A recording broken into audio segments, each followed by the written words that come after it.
Bipasha madam के सिद्धांत के अनुसार सोच विचार कैला पर समझ में आयल है कि सच्चा प्रेमी के दिल ना तोड़े के चाहिए। कल 2 बजे पार्क में आ जाइए। अपन दिल के बात तो से बोल दे। ला ला ला।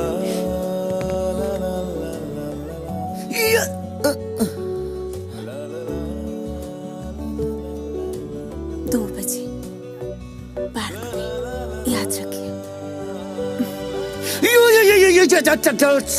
ज्यादा खुश होए के जरूरत नहीं खे। हमरा सुंदरता से मत जार, तो रसलाई की दुनिया में कबो ना पटी मुंह देख। ठीक बा, जब फंसबा तब बुझाई।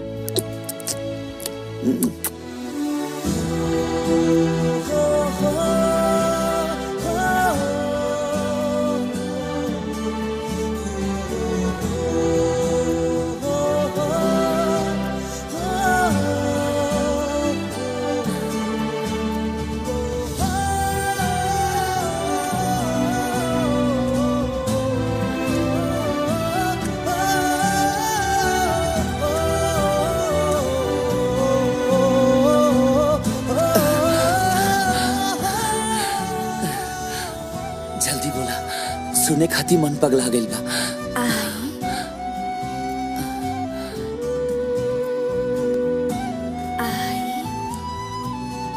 बोला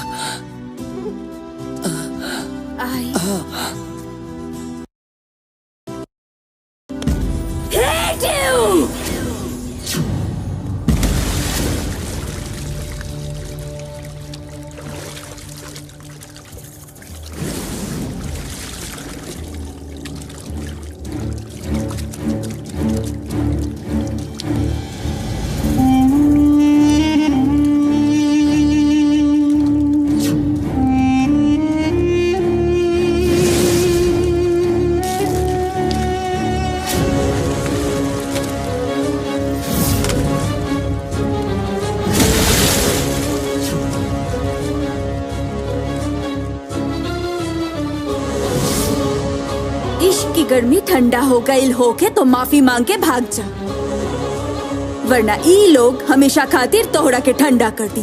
गर्मी और बढ़ गई बा ये धोखेबाज डार्लिंग। और एक कुली अंडा सन से एगो हमार बाल तकले ठंडा ना हुई, बुझाइल? रे बाहर से पहले एकरा करेजा के कुल्फी जमा दे सन। हाँ हाँ जो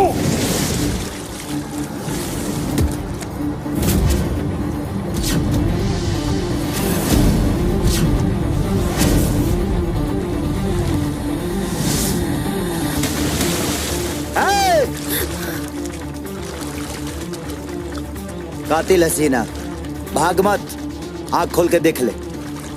तेरा वनडे और 2020 के मजा एक साथ ही मिली।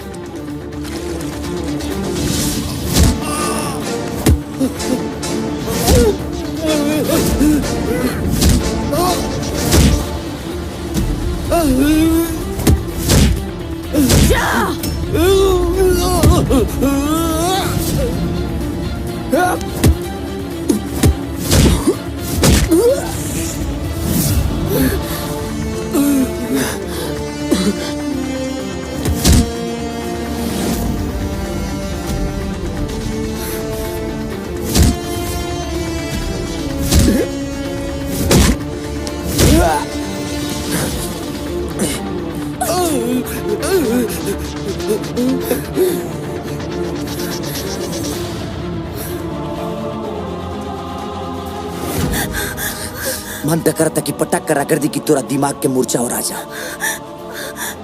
लेकिन क्या करी, दिल बुरा मान जाए। चल जो।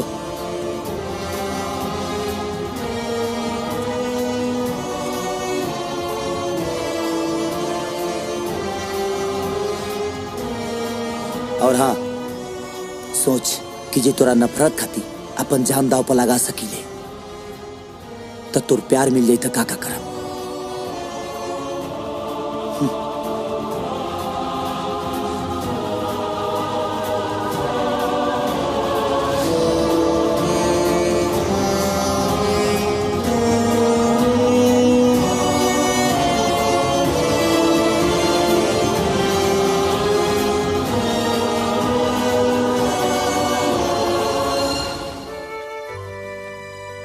मौसी प्रेम कहाँ बारे? अपने कमरा में पढ़ा तारा बिटिया। अच्छा ठीक बा।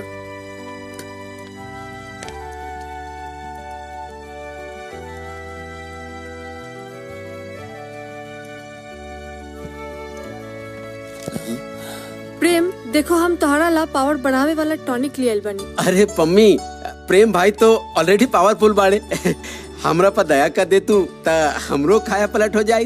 तोहरा काया पर साढ़े साथी के छाया बा। शांत रहा। प्रेम चलो फटाफट खा लो, बहुत प्यार और मेहनत से बनैले बनी। सॉरी पम्मी, अजमाई ना गाजर के हलवा बनौलर लिए। अतना ना हिम्मत के खा ले बनी ना कि अगर दोसर कुछ भी खाएब ना तो हजमा खराब हो जाए। भड़ुकवा के खिला। हाँ, खिया दा। कुत्ता के खिया देम, तोहरा के ना खिया। अरे कुत्ता समझ के खिया दा। हट हट।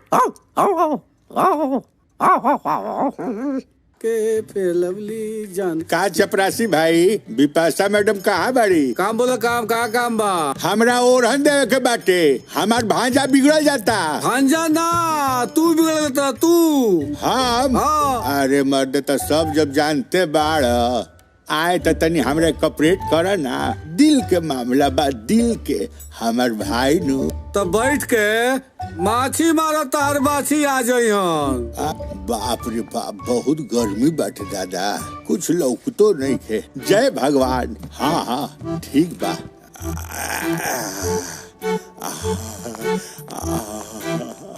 What nonsense?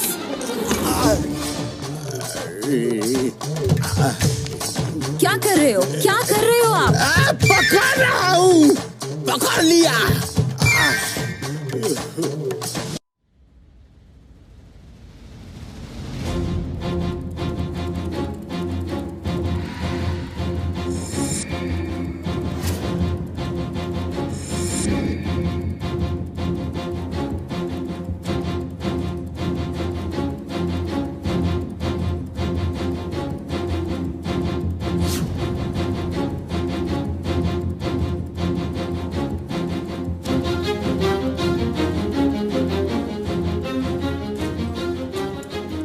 Yes, any problem? प्रेम के पीछा छोड़ दो। काहे? तू उनका आगे जाए वाला बारू का? आगे का हम उनकर शरीर के कोनो कोना में भी जा सकेनी। ई तो तार रहन चिल्ला चिल्ला के बता रहल बा तो कोनो हद तक गिर सकेली, लेकिन जहाँ तक हम महसूस कैले बानी प्रेम तोरा पर पिघले वाला नहीं कर। अपना तरह पत्थर दिल मत बुझा प्रेम के। उनकर दिल एकदम मोम जैसन बा। एक बार जवानी के आग लगाए तो पिघल के पानी हो जाये हन। काहे कि हम उनका से प्यार करेनी, लेकिन उनका दिल में सिर्फ हम बच। एक दिन निकाल के फेंक दिहन तह के।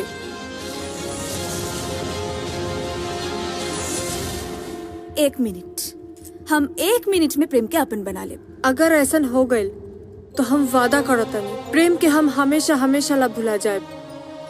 ता तू भुलाएला तैयार हो जा।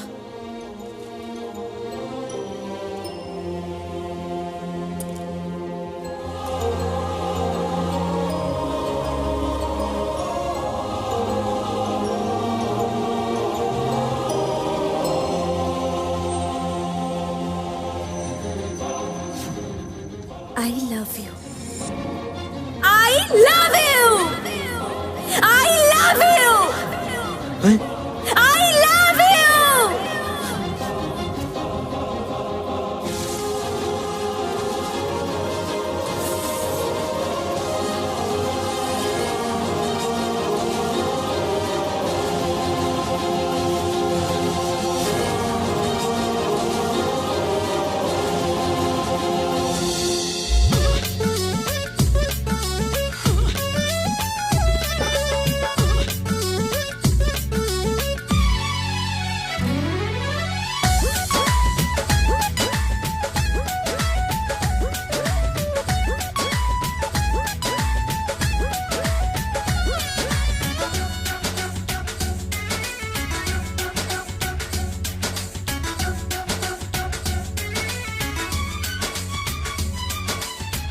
दिल नाही देबू ऐसन लागल तोहसे मिल के, बन गईलू जान बाकिर प्यार में पिघिल के।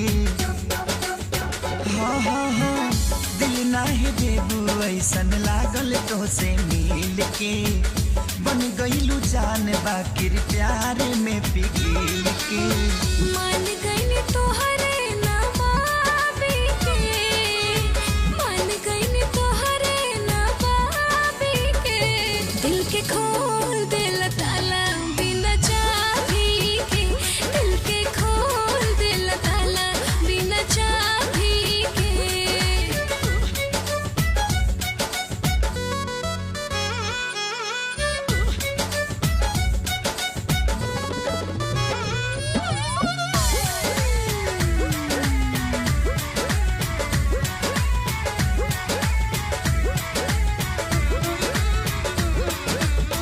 चाहनी संभारल बाकी संभरल न मन हो धान बाड़ू धान हमके कैलू जे पसान हो हाँ तोहरे में राजा कुछ बात बात खास हो बड़ा मुश्किल से इम्तिहान भैनी पासी हो ये जान भैनी पासे हो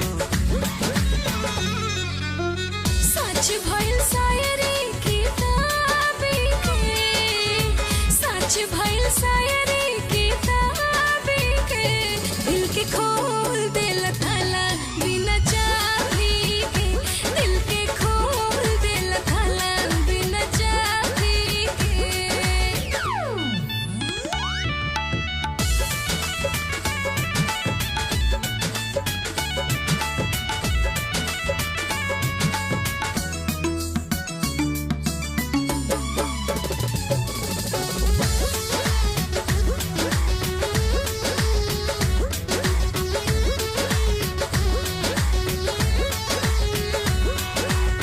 दिने दिन लूट लेला दिल के तिजोरी प्यार से तो प्यार कैनी कैनी न चोरी हाँ कहीं बैनमा पूरा जिनकी तोहरे नाम हो अब जाके मिलल हमारा दिल के आराम हो हाँ दिल के आराम हो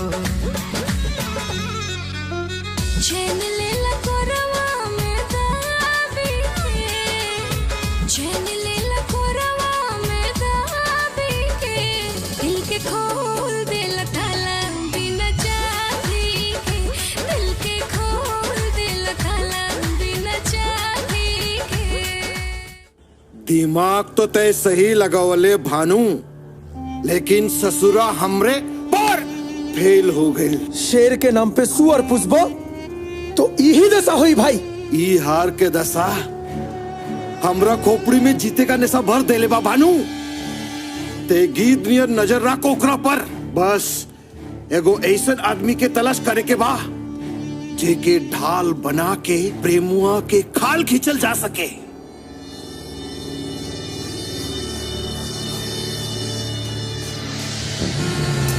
और एक बात आ गई नहीं मालिक।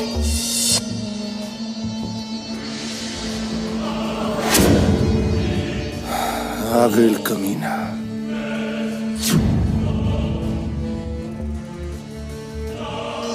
अभी सब ओकरा के देख के खड़ा हो जाइए, लेकिन हमने चाप के बैठल रह जाइए।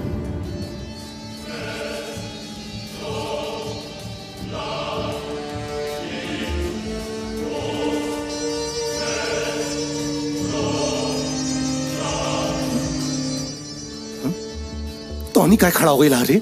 तू काय खड़ा बैला? ए माली, अच्छा तो इज्जत देहला से मिलेला, छीनब तो बेइज्जती न मिली। तो जब बोले ले उल्टे काहे बोले ले?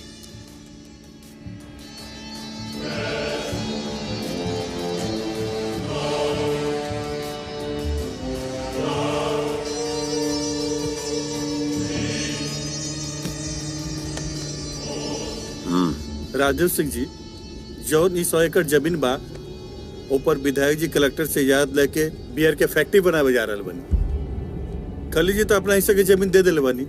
अगर रउओ भी अपना हिस्सा की जमीन दे देती तो सगरे गांव के भलाई हो जाती। पूरा के पूरा जमीन हम अपन गांव वालन में बांट दिले बानी। राजदेव सिंह, तोरा गांव की जमीन हमरे फ्री में ना चाहिए। कीमत बोला, मिल जाई।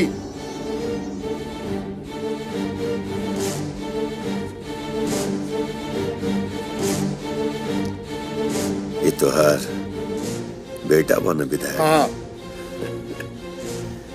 अच्छा कपड़ा, अच्छा खाना, पढ़ाई लिखाई भी अच्छा, बहुत लाड़ प्यार से पल्ले पड़ा तू एक राना। अगर तहरा आंखी के सामने तहरा बेटा का विधायक बुरा लगल ना, लेकिन हमर खून खोलता जौना जमीन जीवन भर हमरा माई के जैसन रोटी देलस, वो जमीन के बियर फैक्ट्री के हवाले करके मारे ना देव हम।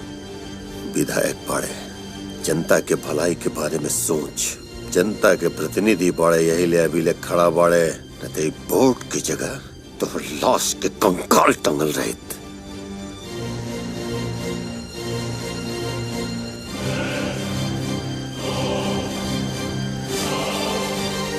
खली सिंह, हर कीमत पर ये जमीन हमरा चाहिए। मामा आज हम बहुत खुश बनी, ना चाह के भी हमरा प्रेम के साथ प्यार हो गई। मामा मामा कुछ बोलत काहे नहीं ख मामा? ए मामा, हमरा के देख के इनका के सांप सूंघ गई बा। चाचा जी रवा? हाँ, घर के इज्जत बढ़ावे खातिर तोहरा के यहाँ पढ़े भेजल गए रहे, और ते इज्जत के बर्बाद करे वाला प्यार के पढ़ाई पढ़ाता रे। सामान पैक हो गई बा, चल घरे।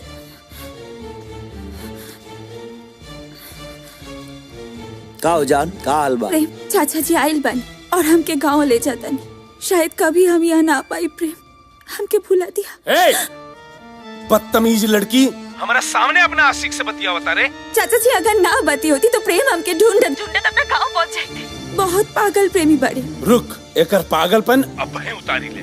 ए, ते हमारा भतीजी से ना अपना मौत से दिल लगौले बाड़े तई। का हो चाचा जी? हमार नाम सुन के तोहर ब्लड प्रेशर हाई हो गई। तमरे के देखबा ना तो तोहर फाट के दू आधा हो जाए। ए सुन, हिम्मत होके तना चंपारण के अरे राज गांव में खली सिंह का नाम पूछ लिए, तब तोहरा के मालूम पड़ जाई कि तोर फाटा था कि हमार। चल फोन रख, चल।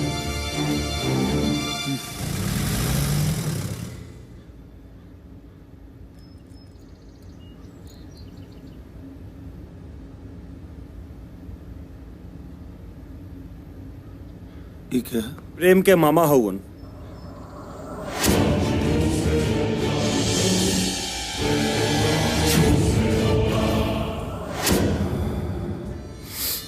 भैया ही तो जवन तू काल चाहता रहे, हम समझता नहीं। बेटा ये प्रेम के माँ बाप के बारे? बाबूजी, प्रेम अपनी विधवा महतारी के साथ ममाहर में रहलन।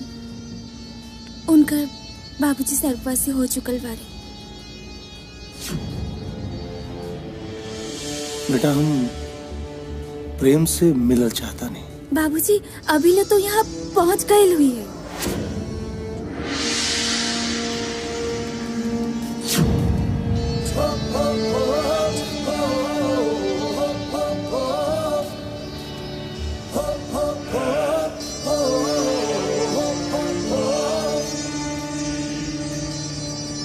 हाय प्रिया।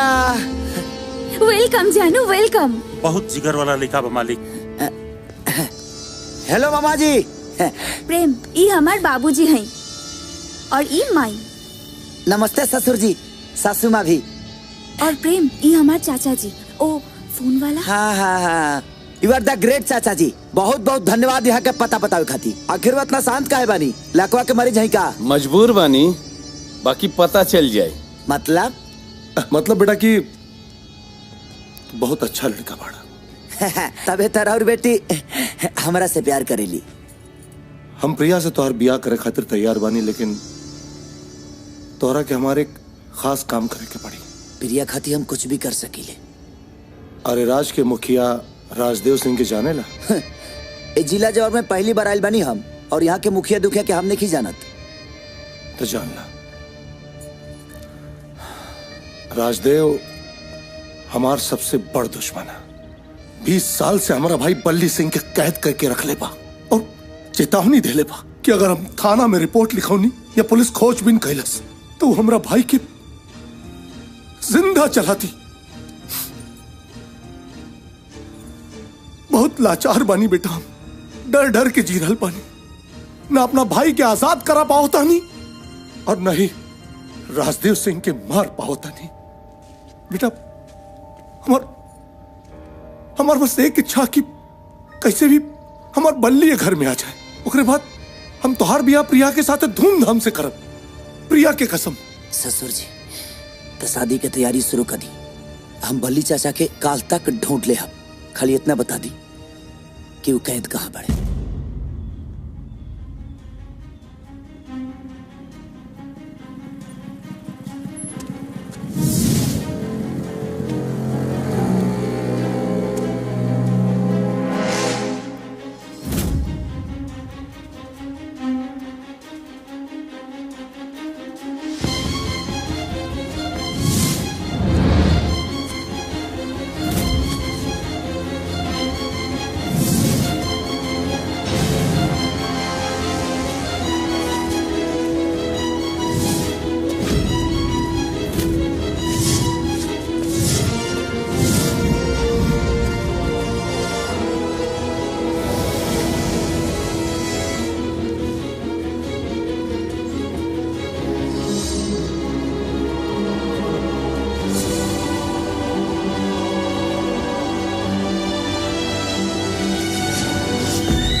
घबरा मत चाचा, हम तो क्या आजाद करे खातिर आइल बानी।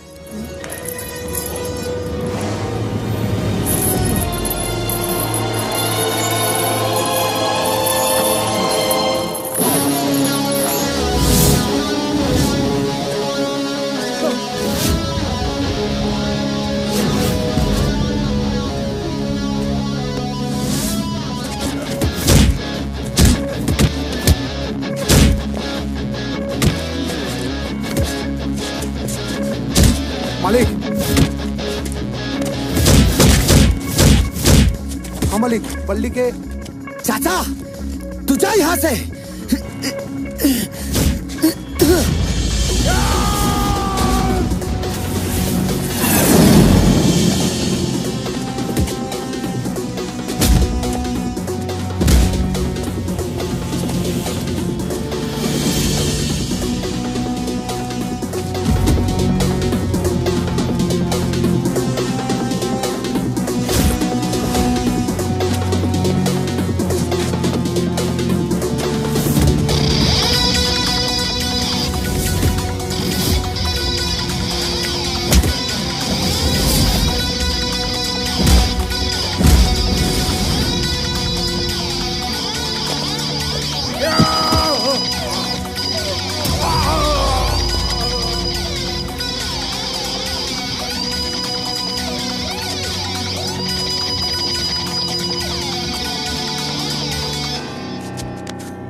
कितना आदमी रहल? ये अकेले रहला मालिक।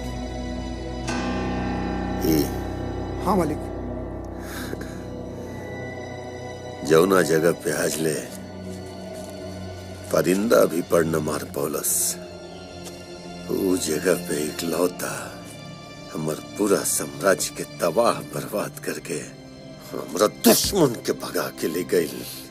महाराज भाई कोनो ससुरा शेर के बच्चा लागता। पलट दिखाओ एकर शक्ल।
खैनी, गुटखा, तंबाकू, पान मसाला हमारे देश की बहुत बड़ी समस्या है। इनका सेवन मुंह के कैंसर का प्रमुख कारण है। इस मरीज को जीभ का कैंसर है और हमें इसका ध्वनि यंत्र निकालना पड़ा। अब सब भगवान के ऊपर है। रेखा की जीभ और निचला जबड़ा हमें निकालना पड़ा। उनका हाथों का 2 छुरी बेच दिया। तंबाकू परिवारों को उजाड़ देता है।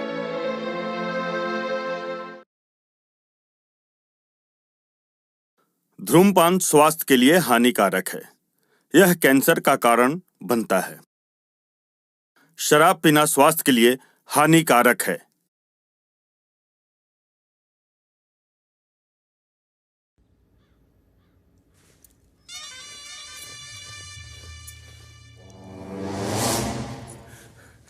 भैया भैया भैया भैया अरे भैया भैया तोरा के देख के करेजा जोड़ा कर रहे भौजी।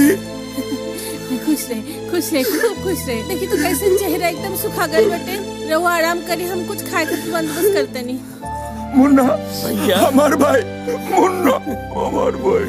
भैया भैया ये का हालत बना लिए बड़ा भैया। प्रेम में खिलो मर गिल का। जी मालिक।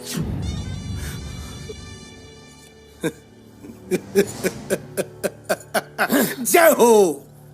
एकरा के कहल जाला कि ईश्वर जब देला तो छप्पर फाड़ के देला। लेला तो कवंची फाड़ के लेला। इहो याद रखे के चाहिए मालिक। जब बोली उल्टा बोली बेवकूफ। शुभ समय में अशुभ बात ना करे के। मालिक नमक खाए है आपका नमक। भविष्य में आने वाले खतरा से सावधान तो करेंगे ना हम। चुप रहे एकदम।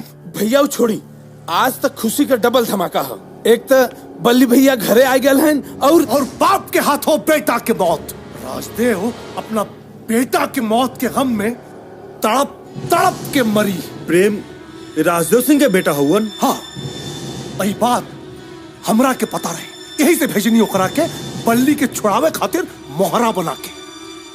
हमार चाल कामयाब हो गई। जीजा प्रेम के बिना प्रिया जी ना सकी हन। इतना प्यार करेली उनका से कम अपना बेटी के बारे में तो सोचले रहती।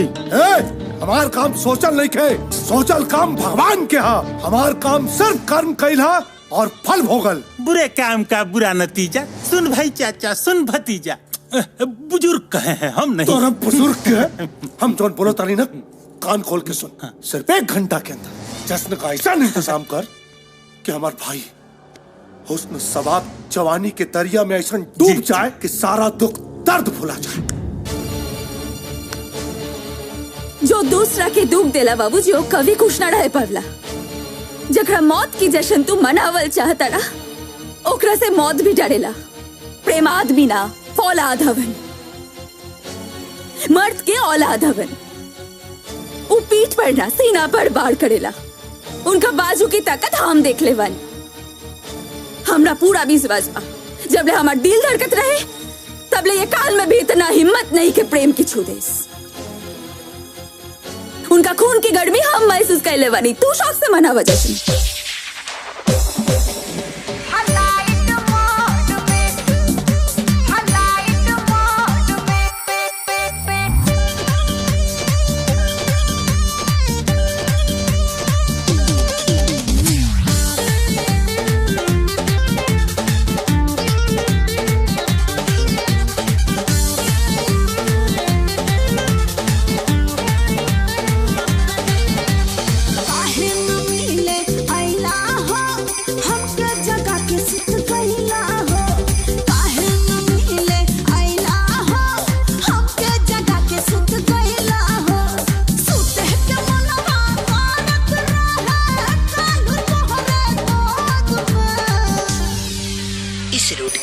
लाइने गोहरा में फंसी है।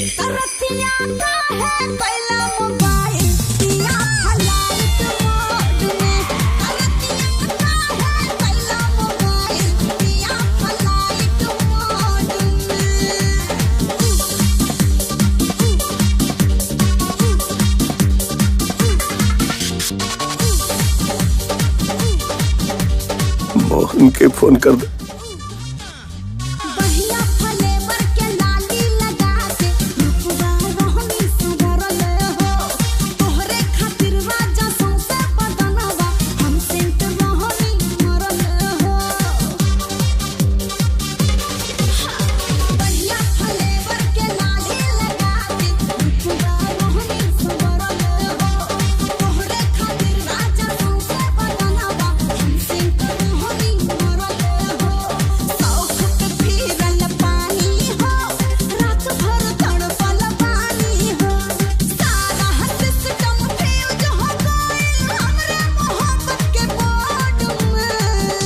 सभी लाइनों का पेट गड़बड़ है।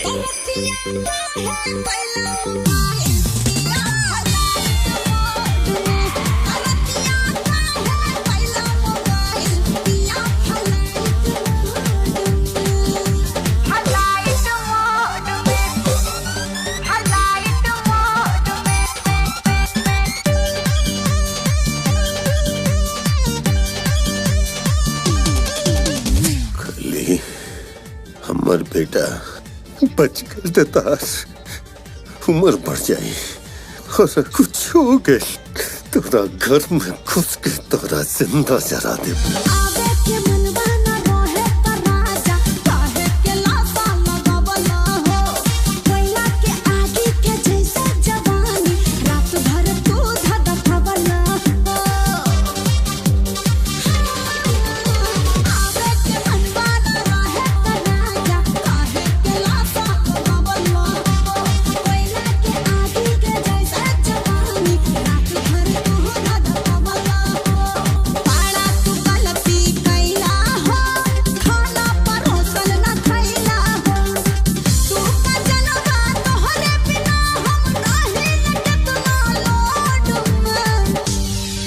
इस रूट की सभी लाइनों को सर्दी जुकाम हो गया है।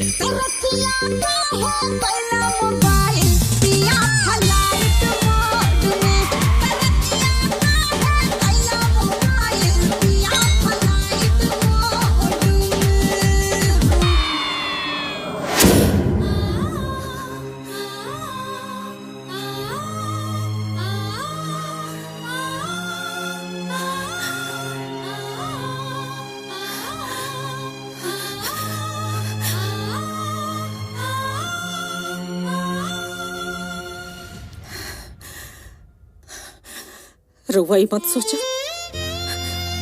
कि हमरा उस पैर छू। ऐसे हमार किस्मत कहाँ बा? खून से अच्छा किस्मत लिखल भी ना जा सकेला। जौना बेटा के पाल पोस के अच्छा आदमी बनावे खातिर वो नरक से निकाल के लिए नहीं, खुद विधवा बन के जीनी। आज वो बेटा की मौत के चौखट पे सुला देनी और एक जिम्मेदार सिर्फ और सिर्फ रउआ बानी। हम ही जिम्मेदार, ऐसे की दुनिया के सबसे गंदा आदमी हम हैं, ये पत्नी के रहते बेटा के रहते भी अकेला जीवन जिए की किस्मत। दीदी, बेटा जिंदगी और मौत से जूझ रहल बाटे और तू बेकार के बाद उपटा दिल बाड़ू।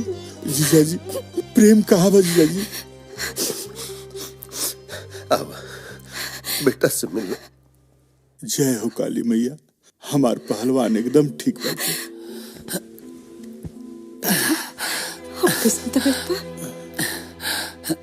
तोरा रहते हुए हमारा कुछ न हुई माई। माई का इतनी फिक्र रहत न बेटा, ते जल्लादन के नगरी में नहीं था। माफ कदम आई हमके, उता प्रिया के प्यार के चलते हम यहाँ आ गए नहीं। ना प्रेम, प्रिया तेगो बहाना बाड़ी, असल में मोहन। चुप रह दीदिया, चुप रह। बेटा, तारा बाबूजी के बरसों से तड़पत प्यार तारा के इजा खींच के लिए आई बाटे। बाबूजी। मोहन चुप रहा। ना दीदिया, अब प्रेम की असलियत बतावल जरूरी हो गई बाटे। कैसन असलियत मामा? तोहार बाबूजी जिंदा बाड़े प्रेम। बाबूजी जिंदा बानी? माही, और तू इतना बड़ा सच हमसे छुपौलू? तोरा खातिर, तोरा जिंदगी की सलामती खातिर। न तो तू भी अपने बड़ भाई की दुश्मनी की आग में जल के खाक हो गया रहता बेटा। केकरा से दुश्मनी और कैसे दुश्मनी? तो सुना, आज से 20 साल पहले तारा बाबूजी के खाली सिंह से दुश्मनी हो गई कि हमनी के जियल मुहाल हो गई रहे। तू लोग छोट छोट डाला, लेकिन एक दिन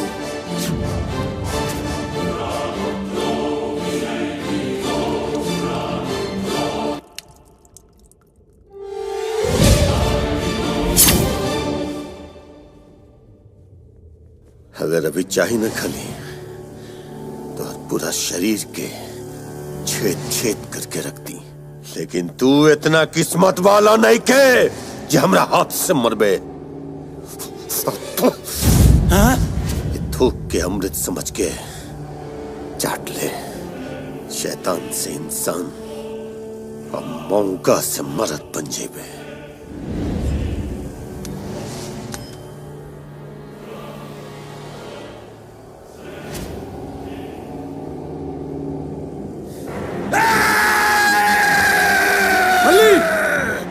ना बल्ली ना, ये आज हमरा मुंह पे थूकला सा ये करना जब तक अगर पूरे खानदान के खून से अपन मुंह ना धोइब ना, हमरा मुंह से ही दाग ना मिटी, पूरा खानदान खत्म होई।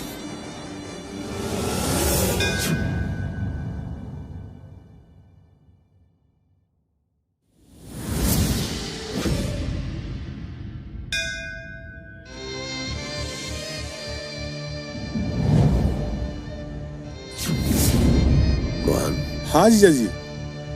तनी लइकन के संभाल के रखा। अच्छा जीजा जी। कोई भी बाहर मत आइया। ठीक ठीक।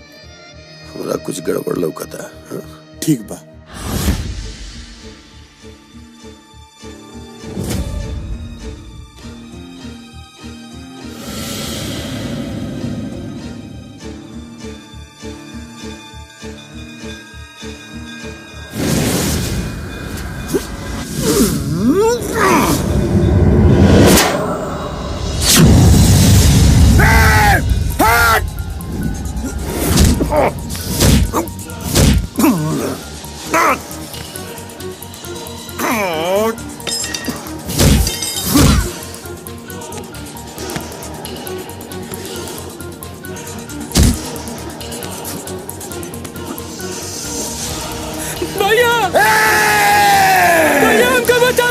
छोड़ दे हमारे भाई के।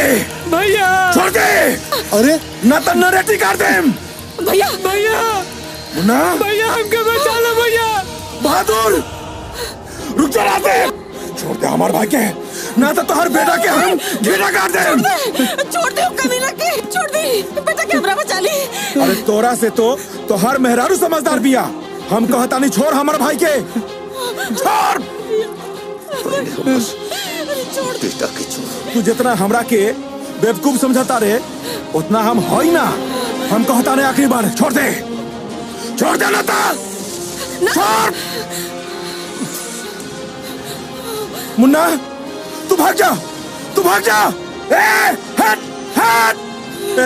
कोई पीछे नहीं।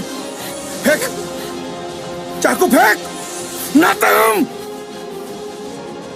फेंक हट हट पीछे हट। हमारे साथ छोड़। हट पीछे बता। गर्दन काट दे।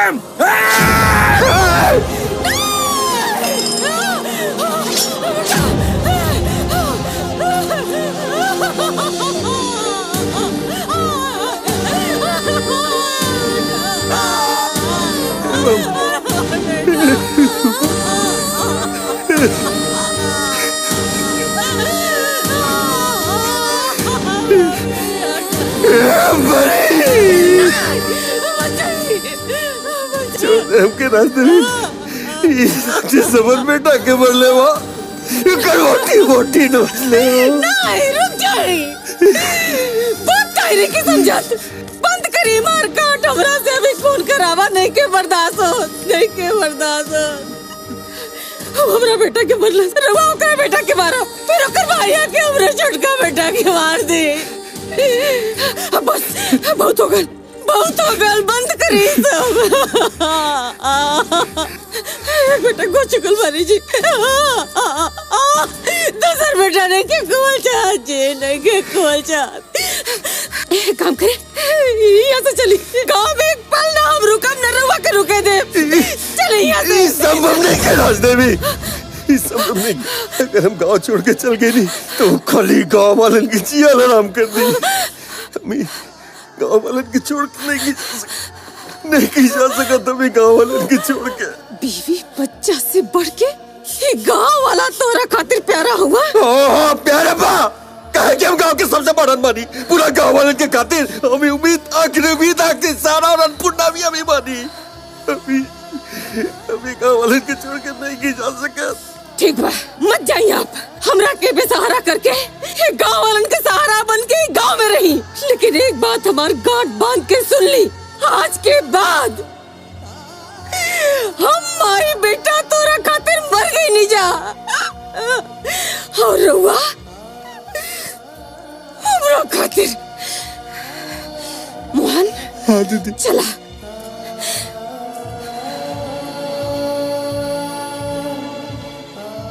तब से लेके आज तक तोहरा खातिर और दीदी खातिर मर मर के जिए तनी जीजा जी अपना खातिर तो जानवर भी जी लेला लेकिन जे दूसरा खातिर जिएला ना उहे सच्चा इंसान होला और यही वसूल पर चले वाला तहार बाबूजी इंसान के रूप में देवता बानी तोहर बाबूजी दरवाजा पर खड़ा बानी तरह से नजर मिलावे के हिम्मत नहीं के पड़त है देखो वहाँ खड़ा बानी बाबूजी बाबूजी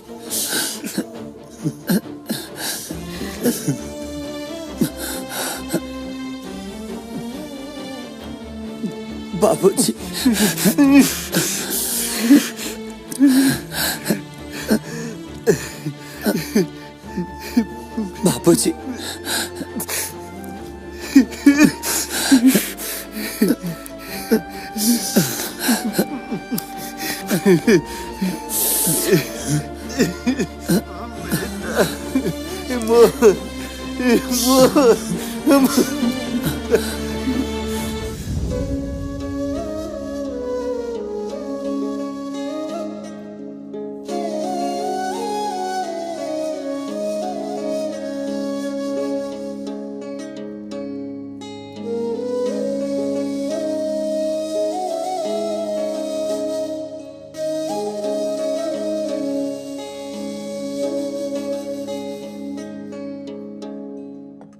मलिकाइन अरे हॉइल मिठाई खाई लड्डू खाई मुंशी चाचा धन करे जा जिगर के टुकड़ा मालिक ए मालिक हॉइल मिठाई खाई पौना खुशी में क्या होता रहा मुंशी जी अरे और जान बच गई मालिक खाई ना का बकवास करता अरे बताओ तानी धीरज राखी अरे बहुत बड़ खुशी का बात बा लीजी रवाली ली मिठाई सुनले रहनी कि रजदेउआ कहला रहे कि अगर प्रेमुआ कुछ हो जाई तो रउआ सब कुकुर के नियर मारी लेकिन भगवान के बड़ी कृपा बा प्रेमुआ तो बच गइल मुंशी जी ये खुशी में एगो हमरो तरफ से लड्डू खिया दीजिए जी के खियाओ तनी भाई चुप रहो बाबूजी सियार की मनौती मंगला से शेर ना मरेला बल्ली चाचा तो देख चुकल बाड़ी लेकिन जैया तू प्रेम की पावर की रफ्तार देख लेवा तोरा दिमाग के भी फ्यूज उड़ जाई वाह शोभा ये हमरा बेटी ही है ना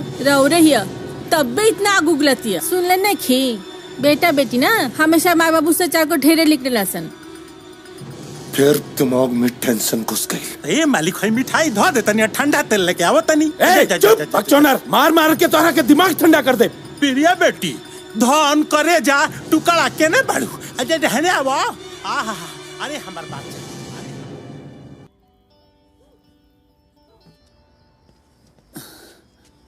हेलो। का हाल बाजी? बहुत बेहाल बनी जी। जीजा जी प्रेम प्रिया से बहुत प्यार करला। एकरा प्यार के हमर सलाम बहुमान।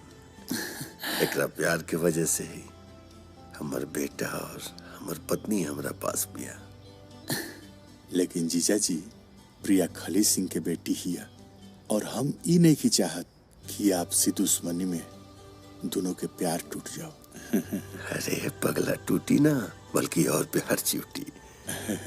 जीताई और जान पहचान में तो सब बिया करेले, लेकिन दुश्मन के बेटी के अपना बहू बनावे में मजा ही कुछ और बा। चोट रवा लगल बा लेकिन दर्द हमरा होता। हुकुम होखे ता आके दबा दी का। आई ना, हम दवावेला तैयार बा।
मालिक मालिक ये सब का करत तानी लोग? पूरा बंजर जमीन कलेक्टर साहब 4 गो सरकारी अफसर के नाम कैले बड़े। अब यहाँ बियर के फैक्ट्री बन के मालिक रही। ये जमीन तो उपजाऊ बा, यहाँ फैक्ट्री बन जाई और खेती ना हुई तो हमार बाल बच्चा का कहिए सर? तब भूखे मर जासन न तब फांसी लगा ले। वैसे भी जिंदा रह के तो नहीं करबे करे।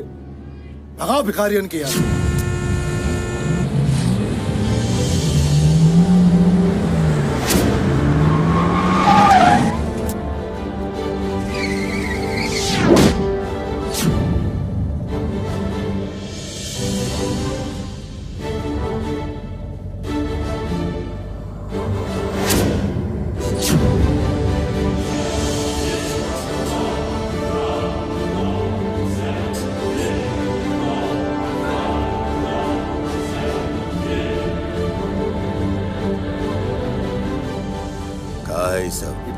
बंजर जमीन कलेक्टर साहब चारों सरकारी अफसर के नाम के बड़े ओकरी कागजात था।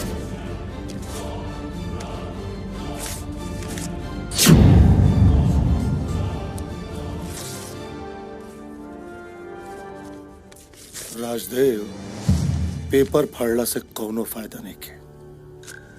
कली अगर बंजर जमीन में अनाज न उपजे तो एकर मतलब ही ना होला कि उमें इंसान के खून डाल के सिंचाई कैल जाओ, बल्कि उमें खाद डालल जाला, बीज डालल जाला।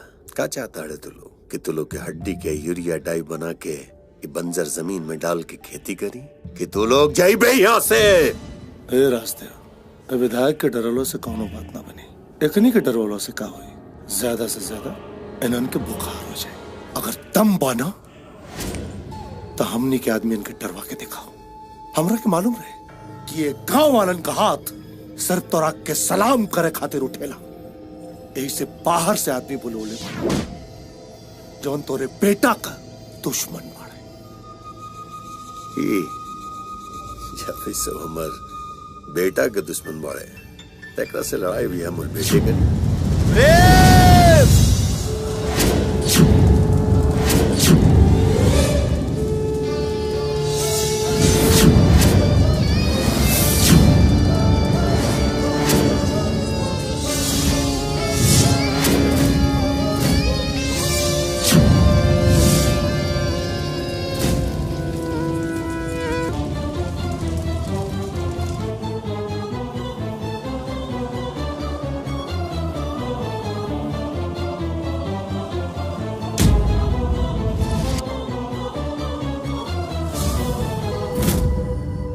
बाबूजी देख बेटा तोहर होके वाला ससुर तोरा खातिर तिल करू सब लेके आयल बाड़न। इस सब के सब मऊगा हुआ सा एकनी के पीठ पर आज भी हमरे जूता के निशान है। राजदेव अपना बेटा से कह दे कि निकल जाए यहाँ से, कहे कि शहर का ठंडा हवा खैले बा, गांव के गर्म हवा नहीं खे खैले। शहर के ठंडा हवा भले ही खेले होगी, लेकिन एक शरीर में खून ये राजदेव के बा। तेरा अच्छी तरह से मालूम बा कली कि राजदेव के खून कितना गर्म हुए।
विधायक ये खटमल खली के बल पर कूदल बंद कर दे।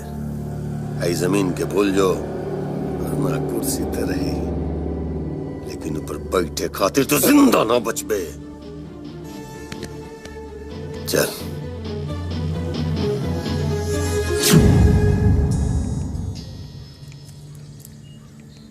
खोदनी पहाड़ और निकलल चूहा, नाम शर्मा और काम सिखंडी के। मालिक जे दोसरा के कान्हा पर बंदूक रख के चलावेला नु ओकर ऐसने दुर्गति होला जैसन राउर भइल बा।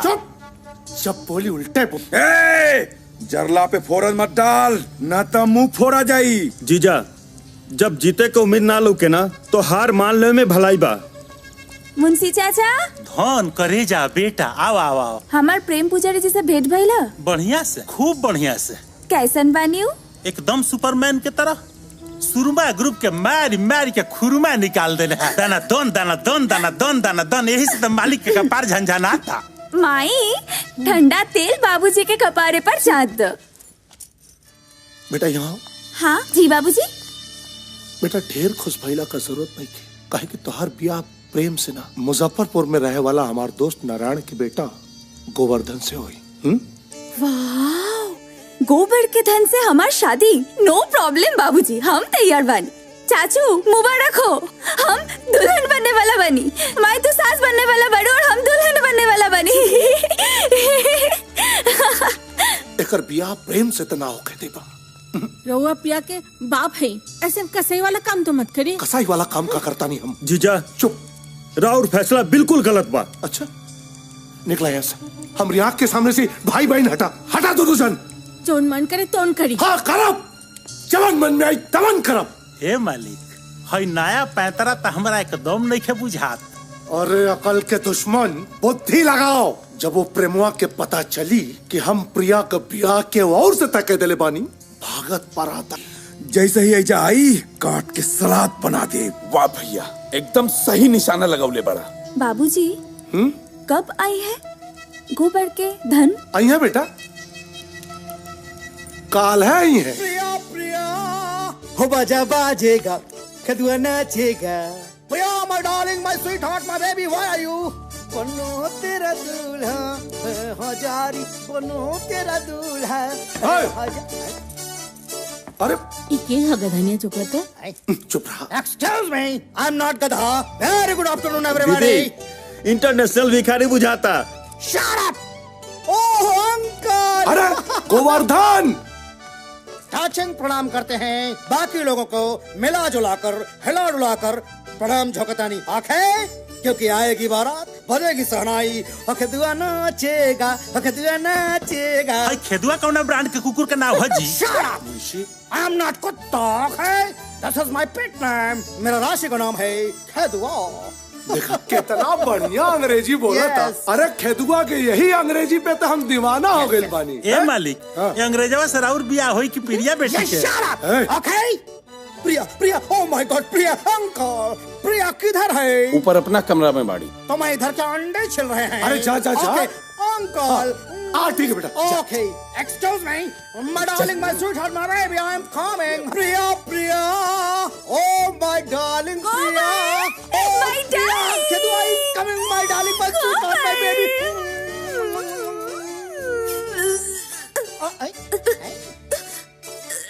What is this baby? तुम बनारसी पान कब से खाने लगा है?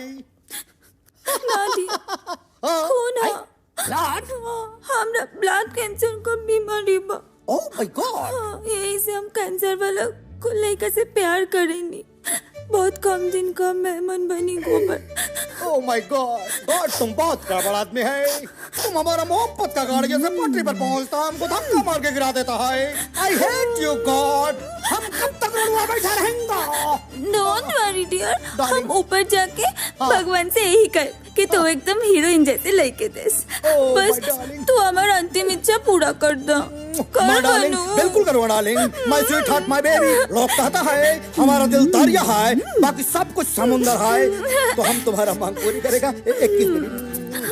गोबर हमके हमार कैंसर वाला प्यार से भेंट करा था। पता ना कब हमार प्राण पखेरु उड़ जाए। तुम्हारा प्राण नहीं निकलने पाएगा, तुम अपने प्राण को कंट्रोल में रखो डार्लिंग। हम रात में आएगा, तुमको लेके जाएगा। डार्लिंग, हाँ? तुम्हारा कैंसर वाला पेशेंट का नाम क्या है? प्रेम। वैसे उसका घर प्रेमपुर है? ओहो, लक्ष्मीपुर है? ना, आर्यराज। आर्यराज? हाँ। आर्यराज का बेटा है? ना, राजदेव सिंह के। कब आयल गोबर? है तुम? हाँ? तुम हमारा मौत से पहले हमको मारना चाहता है? क्यों? आई? हमारा बोटी बोटी काट डालेगा वो लोग। हमारे घर वालों को एक बोटी भी नसीब नहीं होगा। माय डियर गोबर, हम बड़ी नु कुछ ना हुई। चलो चलो, चलो चलो चलो। पक्का डार्लिंग? पक्का। चलो। ओके डार्लिंग, ओके।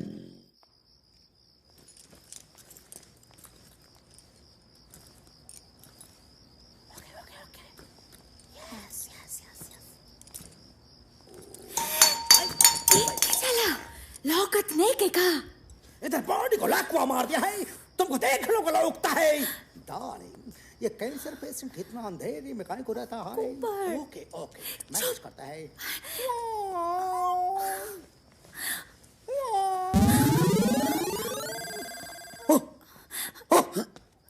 रे रे हट हट। अलग मत करी। Oh my God. रिया हम रौरा से दूर रह के ना जी पाए। बाबूजी रौरा के धोखा देले पाए। हम घर में एक पल नहीं की रह चाहत। हमसे शादी कर ली प्रेम। प्रिया अपने जज्बात पर काबू रखा। जब तक ले गांव की समस्या ठीक से निपट ना जाए तब तक ले शादी ना हुई। इससे अभी तू अपना घर जा। घर जाई तो एक रौरा से शादी करे के पड़ी। तू सिर्फ हमारा हो।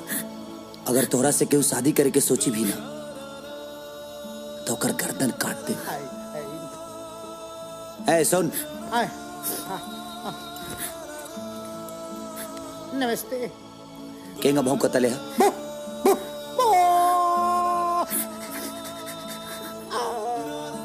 वही भौकत प्रिया के ले जाओ। Okay brother, thank you my darling, my sweetheart, my baby. एक रणवे को मरने से बचा लिया है, इसके लिए बहुत बहुत thanks. Priya my darling, my sweetheart, my baby. चल निकल। प्रेम प्रेम। नमस्ते नमस्ते नमस्ते नमस्ते नमस्ते नमस्ते नमस्ते। आ जाओ बेबी, आ जाओ। चलो आई। नमस्ते नमस्ते नमस्ते। रुक जा, अब तो ये हमारा घर के बहू बनी।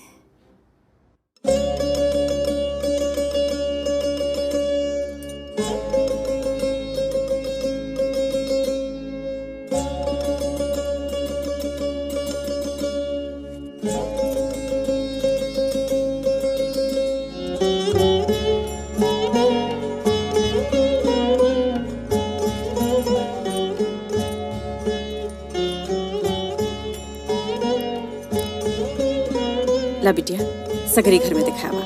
जी हाँ ले जी।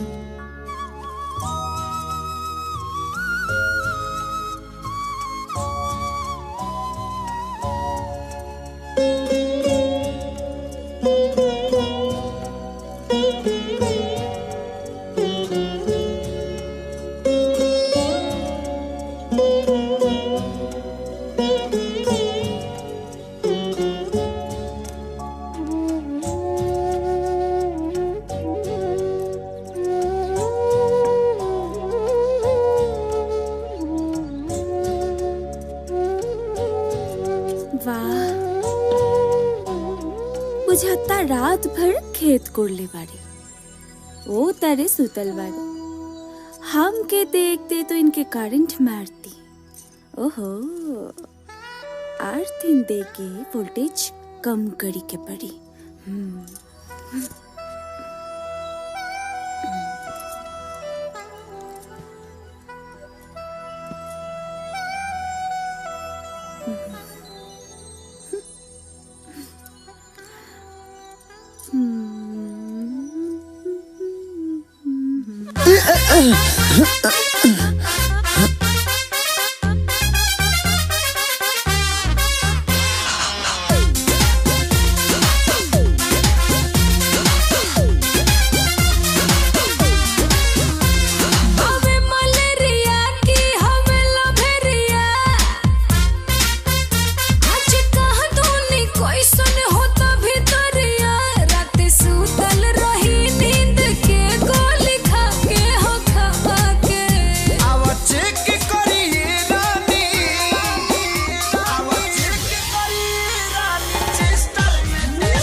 किस्म के बात होइले बीमारी का भइल टैबलेट मंगा के।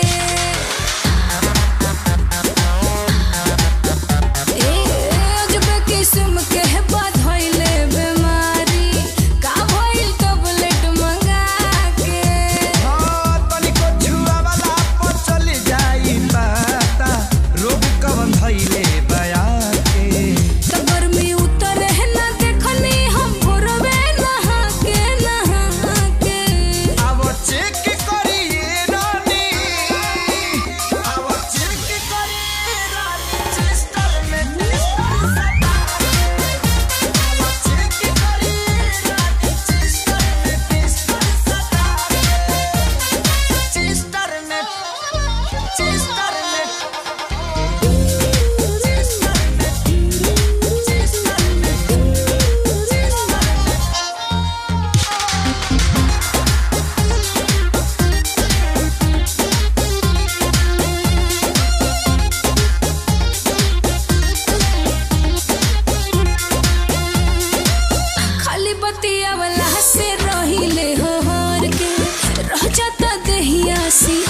राजदेव! चिल्लाओ मत, ना तो जुबान काट के कुत्ता के क्या दे। ए, शांत। अली राजदेव, एक तो चोरी ऊपर से सीना चोरी ठीक ना होला। कहाँ छुपा के रख ले बाड़े हमारा भतीजी के? चल ओकरा के हमरा हवाले कर। प्रिया। जी बाबूजी। बेटी एक गिलास पानी लाके दिया। जी बाबूजी। दे दे हले झटका। बाबूजी। पानी लिया के तेहतेलिस तो ओकरा के घर के नौकरानी मत समझ राजदेव। पीले पीले हलक से एक बूंद पानी निकाल दे राजदेव। जा रे, लेके आओ वो बदतमीज लड़की के। प्रेम, प्रेम। करे मुंशी, ये लोग बैक गियर काहे मार ले? अरे जाए दी महाराज, बढ़िया भइल की फ्रंट गियर ना लगौले सो, ना तो इन्हीं के पैर एयर में उधियाई, एयर में। चल धला के काम बा। मुंशी। हाँ जी मलिक। अगर प्रिया बिटिया जा चाहताड़ी अपना मन से, हाँ तो जा सकेली। हाँ धन करे जा। चलो चलो चलो। करे बदतमीज, कुछ तो लाज लिहाज कर अपने परिवार का। जाके दुश्मन के गोद में बैठ गल बाड़ी सा। चल घरे, ना तो अगर हम आ जाइब ना तो तोरा प्यार के सगरे नशा उतार दे। चल। बहुत ऐश हो गई तोर, अब चल घरे। अरे रे रे रे रे रे। Super shot. झटका दास के लिए चलो भाई, झटका दास।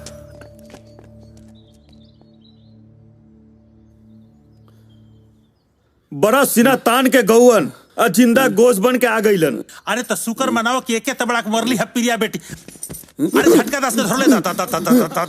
इतना बहादुर बिया हमार प्रिया बेटी। अरे खड़ा होके मुंह का तक जा। डॉक्टर साहब ने फोन कैले कि ना कोनो जाना? आवते होए है का गइले।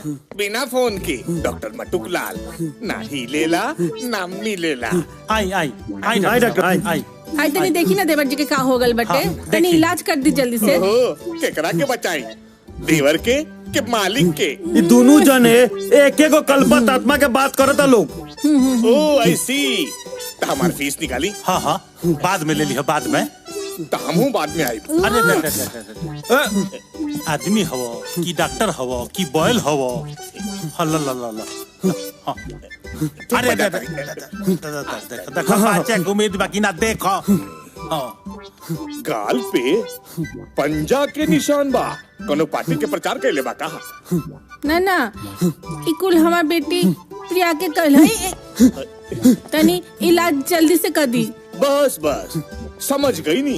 इनका रोग के वियोग, इनका ठीक करे के 3 गो उपाय बा।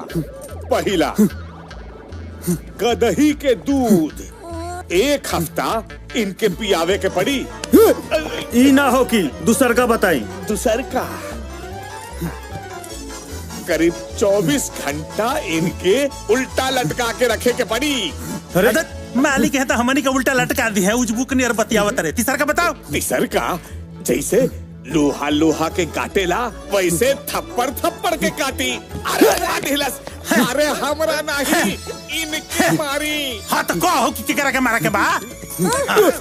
Very good. तबले थप्पड़ मारत रही जबले इनके सांस ना भूल जा। अरे अमोल है तो सांस ले जा। तेरी माई के पास नहीं करो डॉक्टर। धर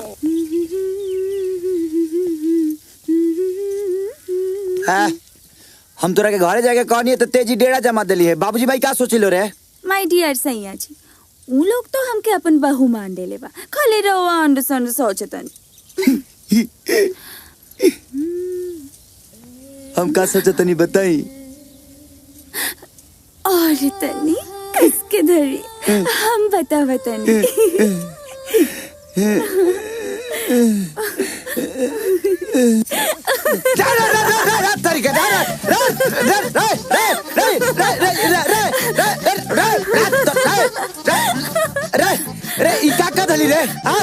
ई तो अम्मा जी या बाबूजी बताई। अम्मा जी बाबूजी।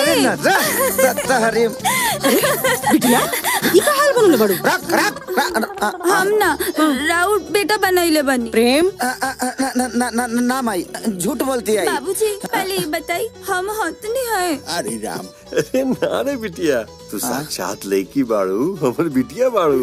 फिर राउर बेटा काहे कहता नहीं? चलो पानी में ना के रोमांस कर जाओ। देखी जबरदस्ती हमके पकड़ के अपने साथ नावत रहनी है। झूठी बोलो झूठ रमाई। प्रेम चुप, थारी भेजल दे के तार सबे बदमाशी के सबूत दे रहा। मोहन। हाँ पाहुन। अब देरी मत करा, निकलवा दे कर सबके बियाह के मुंह। हाँ एकदम पक्का। बाबूजी कब के निकलवाई? कब के निकलवाई? यही महीना के निकली। चलो। हाँ चली पाहुन चली। ई कातरा चकोड़ा हम जानते नहीं एकरा के। बहुत ढेर दिन बा, कुछ करी के पड़ी। तो चिंता मत कर राजू, ये भी हुई सब। बाबूजी। अरे तो बाबूजी। हाँ अब रांगी लगे तो हम जाते हैं सोते। जा सूत जा। सोते जाता नी जी? ना क्रिकेट खेले जाता नहीं। अकेले? ना तोरा भूतनी के संगे। जब ओरिजिनल चीज लगे बा तो भूतनी के पेड़ में काहे ला पड़ल बानी? करबो ना टांकी ना भागबो। ए सैया जी आज भागे वाला ना रात भर जागे वाला काम करे के बा। अपना कमरे में ले चली चाहे हमारा कमरे में चली।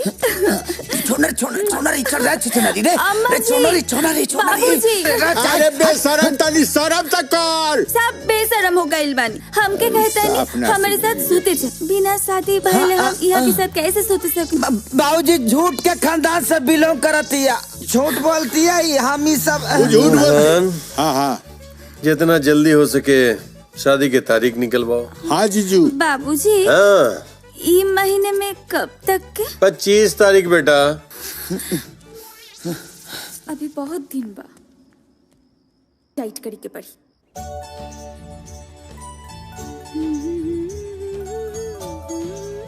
मामा गजब के बसंती बिहार बहता। देख तूफान आ रहा बा। अरे बाप हो गई बांटाधार। बाबूजी आई खाना खा ली। अरे बिटिया तोरा यहाँ आवे के का जरूरत रहे? बाबूजी बाद में ये सब तो हमरे ही करी के बा। अभी से ही से प्रैक्टिस शुरू कर देनी। ये ठीक बा, अच्छा कहले तू।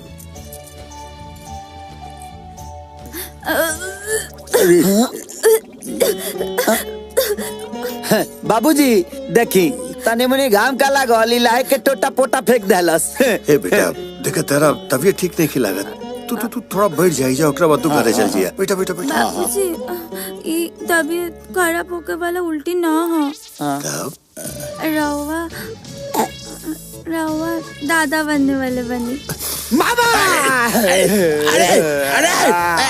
अरे तो चल के हम जानते नहीं। उतर नीचे उतर। हे भगवान उठा ला हमरा के ना है झूठी का उठा ला। चुप मोहन। जिया जी अब लगा था बहुत देर हो गई, जल्दी अगर ब्याह के दिन तय करा। पक्का।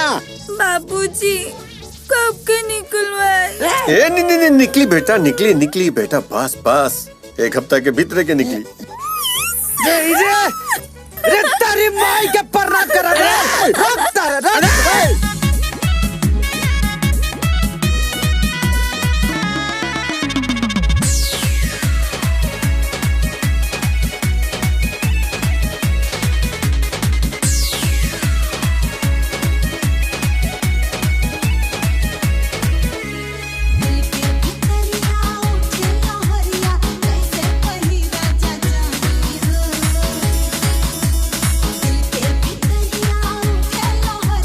कैसे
बाबूजी ई चंडाल चौकड़ी यहाँ कैसे?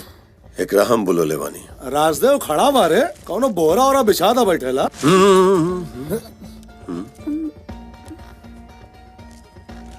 खाली शायद तू भुला गेल बाड़े कि जौना कुर्सी पर तू बैठल बाड़े वो तुहार ना हमार कुर्सी हो। खाली जे इंसान तोरा इज्जत देवे ना ओकरा के इज्जत देवल सीख तू, शायद जानवर से आदमी बन जेबे। हमरा पहुंच नहीं के आदमी है बाड़ी। और हाँ ऐसा आदमी बनावे खातिर बुलवले बाड़े ना, अपन समधी बनावे खातिर। अपन बेटा प्रेम के ससुर बनावे खातिर। जाना ताड़े खाली कि आज तक तारा बेटी प्रिया के तरह लगे काहे ना भेजनी? काहे ऐसे कि शायद हमरा तरह दुश्मनी के बीच में ये दोनों के प्यार न पिस जाए। मोहन जी जीजू। चौक मत ले,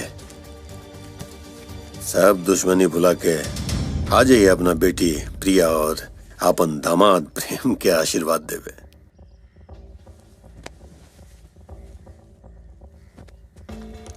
समधी जी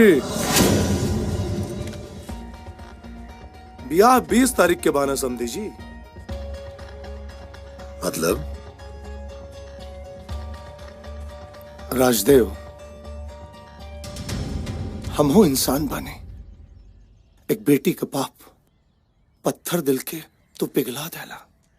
एक बेटी ला बाप के का कर्तव्य होला हमरा अच्छी तरह पता। आज से दुश्मनी खत्म और रिश्तेदारी शुरू। बस हमार एक बिनती बा। बोला। हम चाहब कि तू हमरा दरवाजा पे धूमधाम से बारात लेके आवा और अपना पतोह के विदा करा के ले जा। हम पति पत्नी के कन्यादान का पुण्य भी मिल जाए और समाज में मान प्रतिष्ठा भी रहे। हाँ हाँ हाँ, अरे भगवान।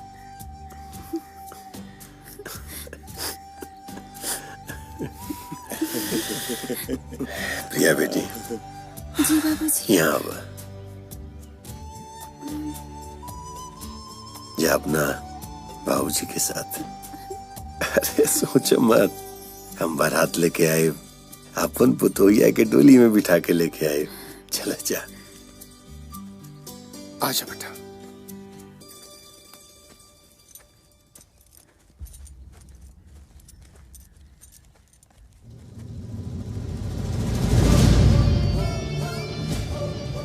याद रखिए ससुर जी, दोबारा गलती भइल ना तो तोहरा लाश पर बैठ के प्रिया के मांग भरब। अरे कैसन बात करता रहा दामाद जी, टेंशन मत लें, धूमधाम से दुल्हा बनने की तैयारी करें। हाँ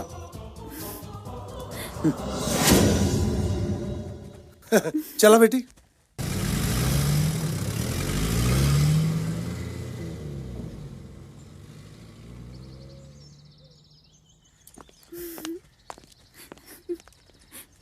हे भगवान, बेटी बधाई हो मलकिन, बधाई हो। अरे मलकिन बधाई हो, मालिक का हृदय परिवर्तन हो गया है। मतलब प्रिया बेटी के विवाह प्रेम से तय हो गइल बा। हाँ, ई का सुनत तनी जी?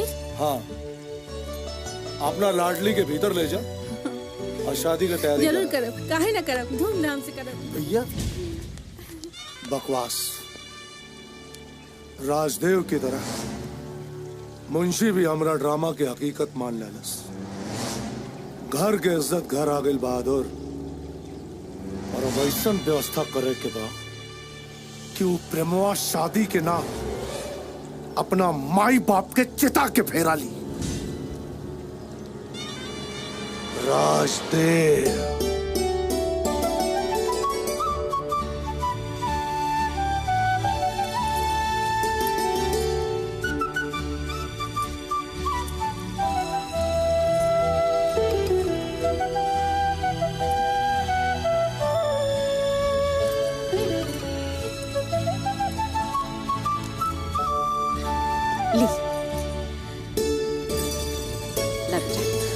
चल एक एक में दुनिया छीट ले। छीटे आवेला तर आवेला छीटे ला। ए चलो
डॉक्टर साहब बाबूजी हमर कैसे बानी? ठीक बानी ना? जान तो बच गई बा, लेकिन क्या डॉक्टर साहब? बचे के उम्मीद बहुत कम बा। नहीं डॉक्टर साहब, चाहे जैसे भी होके हमरे बाबूजी के कुछ ना होके खिंचाई, चाहे जितना पैसा लागे हम लगाई, लेकिन हमरे बाबूजी के बचा ली। हम पूरा कोशिश कर रहल बानी प्रेम बाबू, बेस्ट से बेस्ट ट्रीटमेंट होता, लेकिन रिपोर्ट के मुताबिक तरह बाबूजी के दवा से ज्यादा दुआ के जरूरत बा, सब ठीक हो जाएगी। परसों सुहाग के बिना जिया पाई, अब अपना सुहाग कुछ न होके दे। बहुत ले लेनी माता रानी परीक्षा, अब माता रानी की परीक्षा देवे के पड़ी।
अब चिंता के कोनो बात नहीं के, बाबू साहब खतरा से बाहर बानी।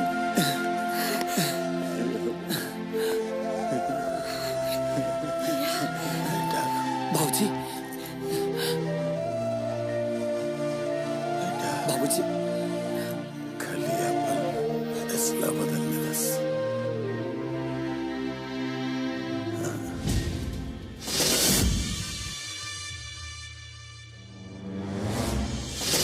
इरादा मजबूत करला खली सिंह, एकरा से अच्छा मौका फिर ना मिली। राजदेव भले ही जिंदा बच गए बा, अभी 15 दिन ले ओकर इलाज चली, और जबले वो अस्पताल में रही ओकर परिवार और ओकर खास आदमी आस पास मौजूद रहिए सन और यही बीच में वो गांव वालन से जमीन के कागजात पर अंगूठा लगा ली जाए तो जमीन हमनी की हो जाए। बल्ले बहादुर। जी भैया। काल राजदेव के गांव के एक घर से मेन आदमी के खंडर में ढालिया वसन। काल हम ही झंझटे खत्म कर दे। अरे पगली अब तू नौबत क्या बड़ो देख हम ठीक मानी है टका टका मन। जी जी जी कुछ न भइल हमरा।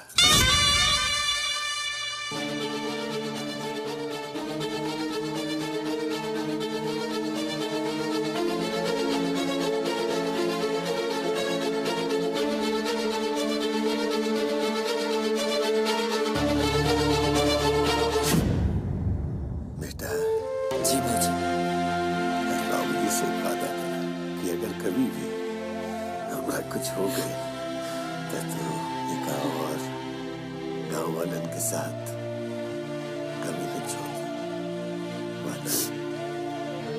वादा बाबूजी।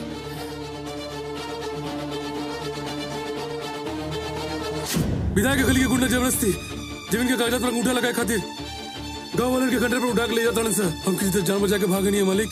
बेटा आज तक हम तोरा के मारपीट करे से मना करते रहे, बाकी आज हम तोरा के कहते हैं कि जो वो गरीबन के मुंह से निवाला छीने वाला नो राक्षसन के सर्वनाश कर दे।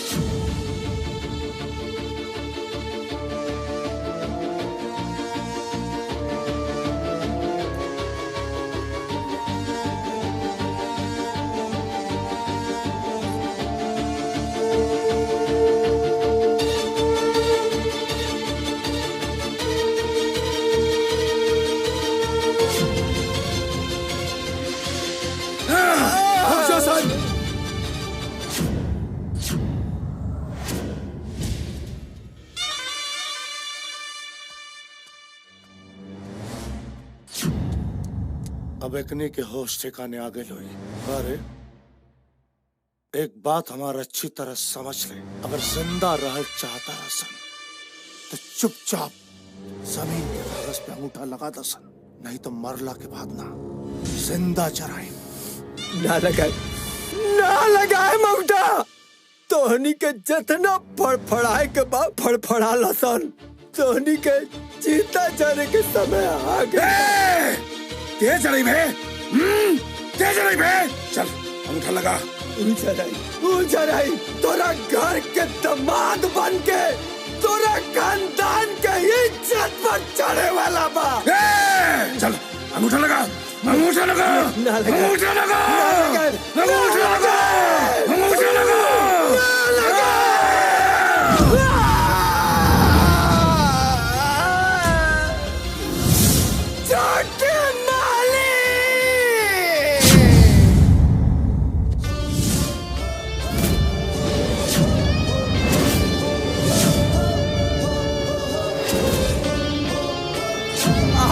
अपनी के मालिक और धोनी के काल।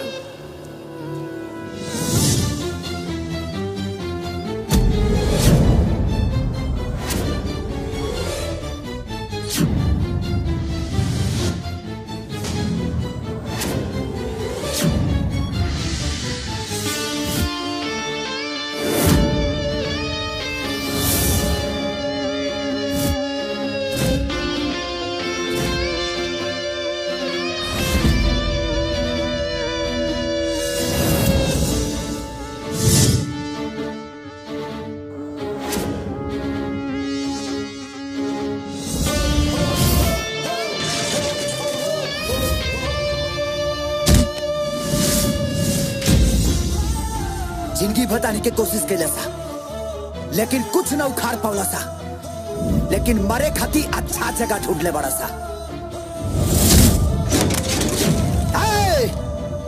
मेहनत करके 2 वक्त रोटी कमाए वाला केहू के दुश्मन ना होला, अजय ओकर दुश्मन होला वो हमारा और हमारे बाप के दुश्मन होला।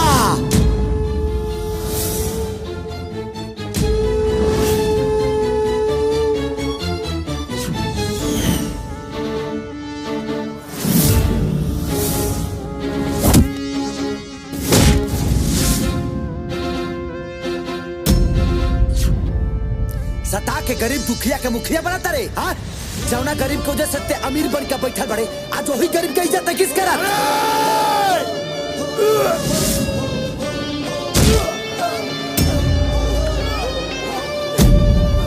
आज यही जमीन की वजह से तोरा औलाद तक तो उससे नफरत करता। आज यही जमीन की वजह से तो हमारे बाप तक के घायल कर ढले। जब बीच में बात करता इन तक कहा होता रे?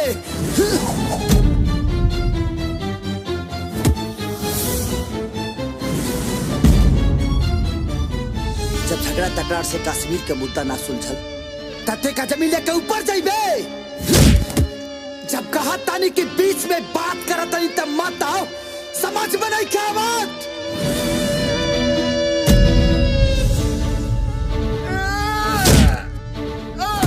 विधायक, जमीन के लालच आज तोरा मेहरारू का विधवा बना दी।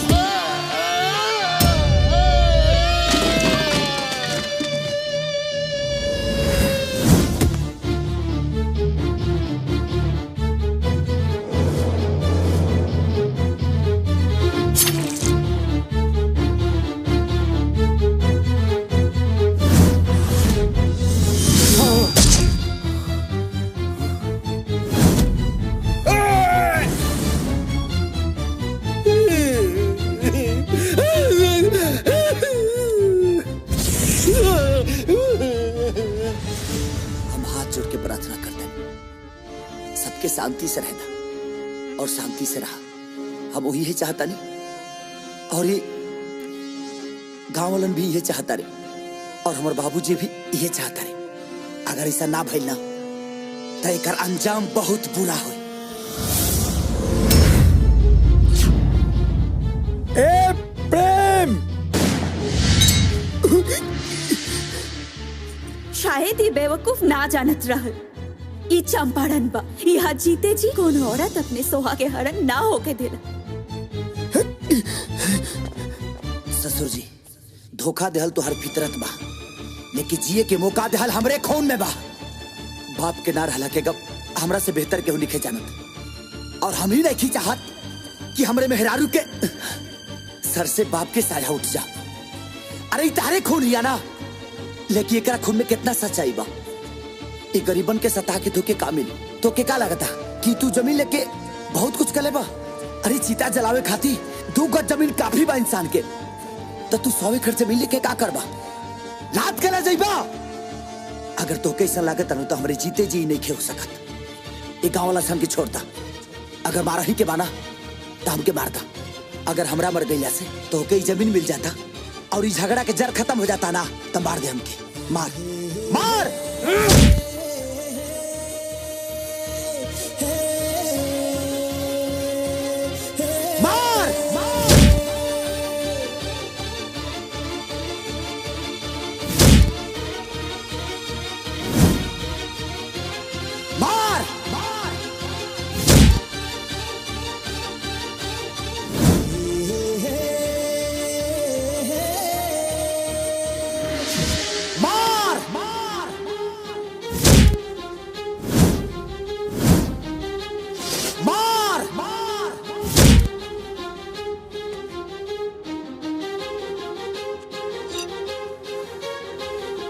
साल पहले तोरा भाई के खत्म करोनी और अब तोरा और तोरा बाप के मारा।